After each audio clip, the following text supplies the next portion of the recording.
La classe de les mameretes. Tinc 5 anys, m'agraden els iPads i també m'agraden els llibrets de mates.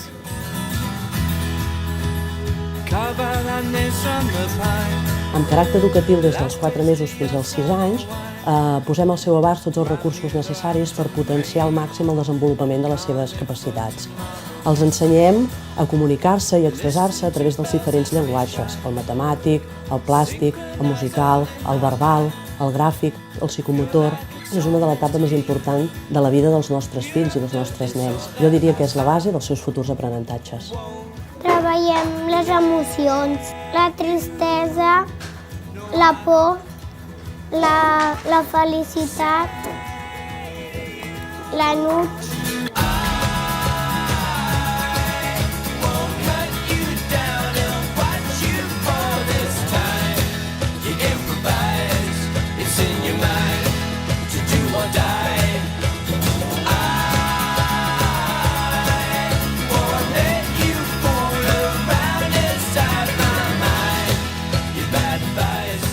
Crec que l'escola m'ha fet créixer com una persona segura de fer les coses i de fer-les bé i amb criteri, o sigui, que les coses no són perquè sí, les coses tenen un sentit i hem de trobar aquest sentit de les coses. Ara també s'està començant a crear totes aquestes assemblees on nosaltres podem participar i donar la nostra opinió sobre com creiem que estan anant les coses i com volem que vagin. L'assemblea serveix per resoldre conflictes, tant a nivell d'escola com a nivell d'alumnes. El que de veritat caracteritza aquesta escola és la relació tant amb els alumnes, però sobretot amb el professorat. Desenvolupes uns vincles que no només són educacionals, sinó que també són emocionals, per dir-ho d'una manera.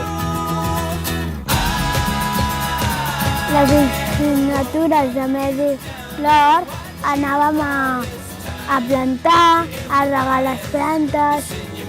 Doncs també des del nostre punt de vista valorem molt que des de l'escola els alumnes siguem escoltats i tinguem un paper de veritat a l'hora de prendre decisions i valorar diferents canvis. Per nosaltres la diversitat significa acompanyament, constància, treball. A ESO volem crear alumnes que siguin més justos, que siguin crítics i que siguin compromesos. Jo crec que l'escola ha d'estar al servei de la societat, en el sentit de que l'escola ha de donar resposta a diferents realitats. L'escola s'ha d'avançar, l'escola ha d'anar com a mínim, si no per davant, en paral·lel.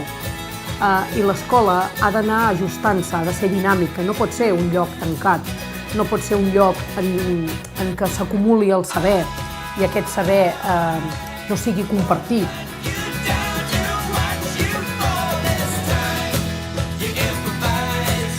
El més important d'aquest projecte també és que no és una cosa estàtica, és una cosa que s'ha d'anar innovant i renovant a mesura que les necessitats també educatives o socials o de l'entorn van canviant.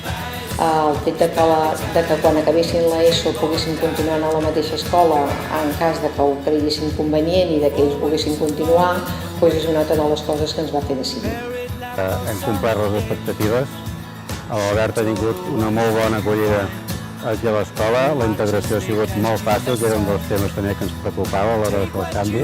Una escola de tota la vida de Mataró, amb un mètode molt tradicional, però a la vegada estaven molt oberts a les noves metodologies, a les noves tecnologies. La capacitat de relacionar i d'extreure coses i punts forts de diferents llocs, perquè hi ha molts llocs que hi ha molt bona informació, doncs que aprenguin a veure i estructurar aquesta informació, i això es fa amb noves eines i amb noves metodologies que et permeten aquestes eines.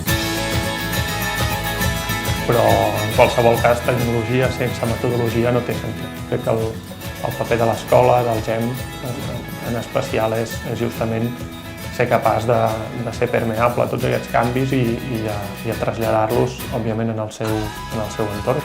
Ho fem d'una manera molt diferent, que els ensenyem a estudiar, però a ells els sembla que ho fem de manera molt entenedora, que ells ho veuen molt clar i que, a més, els engresca i els anima a treballar.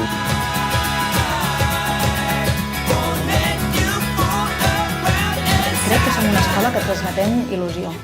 Al claustre, molts professors sentim l'escola com part de nosaltres.